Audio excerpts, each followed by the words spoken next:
Você não acha estranho que hoje as pessoas usam remédio pra praticamente tudo na vida? O cara toma remédio pra acordar, toma remédio pra se concentrar, toma remédio pra se acalmar, toma remédio pra dormir, toma remédio até pra transar, cara. Como que isso pode ser normal? Pra tudo tem que tomar remédio hoje em dia. Tá ansioso? Remédio. Tá distraído? Remédio. Tá triste? Remédio. Tá com medo?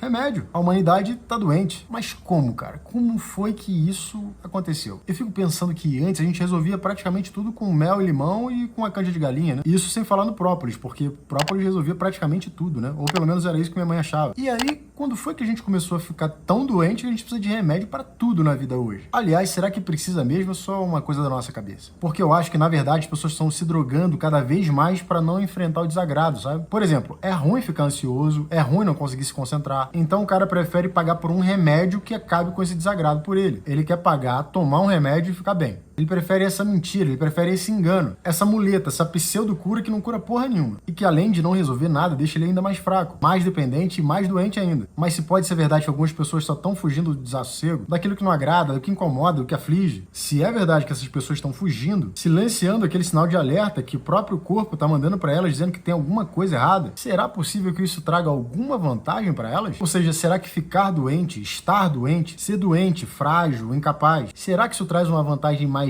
imediata e, portanto, menos imediata para aquelas pessoas que têm o hábito de se drogar? Há algum tempo eu li, em algum filósofo, eu não lembro agora, não estou conseguindo realmente recordar, que, na verdade, o verdadeiro poder está nas vítimas, nos indefesos. São os indefesos, segundo esse pensamento desse filósofo, os piores tiranos. E por algum tempo eu não entendi muito bem isso, até alguns anos atrás. Porque nós vivemos numa sociedade que crescentemente cria direitos para grupos que são menores, mais indefesos. Isso, naturalmente, gera direitos especiais para esses grupos. E muitas vezes, os direitos criados para os vitimados, para os indefesos, fornecem a eles tamanha vantagem em relação ao potencial ofensor, por exemplo, que isso acaba criando uma ruptura muito significativa no equilíbrio. Essa ruptura gera vantagens menos imediatas, mas ainda assim são vantagens muito reais e muito efetivas. Pensa aí por um momento se numa sociedade você tem mais pessoas bandidas ou pessoas não bandidas. Tem mais pessoas não bandidas, certo? De forma que ao longo da história, pela proporção dos castigos, das crueldades que os bandidos sofriam na mão das pessoas que eram não bandidas, a lei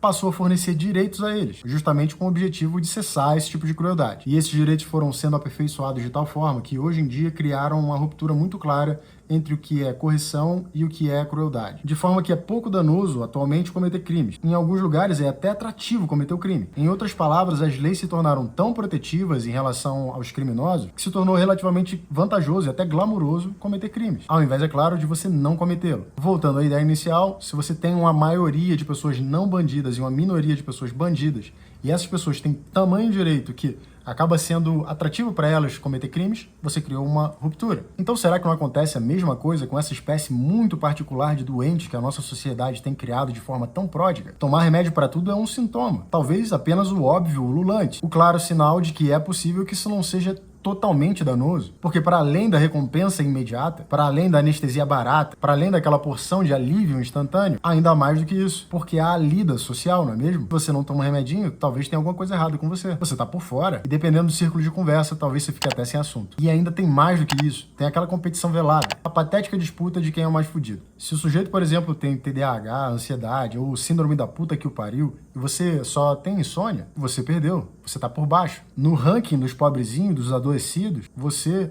é um coitado. E talvez alguém venha comentar aqui embaixo que é um absurdo que eu tô dizendo, que não se pode falar uma coisa dessas. Tá chateado, amigo? Então faça a gentileza de tomar o seu remedinho e não encher o meu saco, porque isso que eu tô falando é verdade. A humanidade é cada vez mais fraca, cada vez mais dependente e cada vez mais doente também. E a coisa mais esquisita nessa história toda é que a humanidade parece gostar disso. É como uma pessoa que está sendo torturada, mas que defende o próprio algoz. E luta pelos direitos do torturador continuar torturando ela. Ou como um prisioneiro, por exemplo, que defende com todas as forças as próprias correntes. Se você acha isso normal, eu não acho. Não é normal que, de repente, todo mundo precisa tomar remédio para poder funcionar. Se você acha que isso deve ser compreendido, protegido, que é só uma coisa individual, que ninguém deveria se importar com isso, se você realmente acha isso e não está só sendo politicamente correto, você é cego. Porque isso não é uma necessidade identificada por cada pessoa. Isso é criado, isso é induzido, isso é estimulado e agora é normalizado também. Isso não é normal, isso não é racional e isso não é sadio. Nós estamos criando uma legião de zumbis,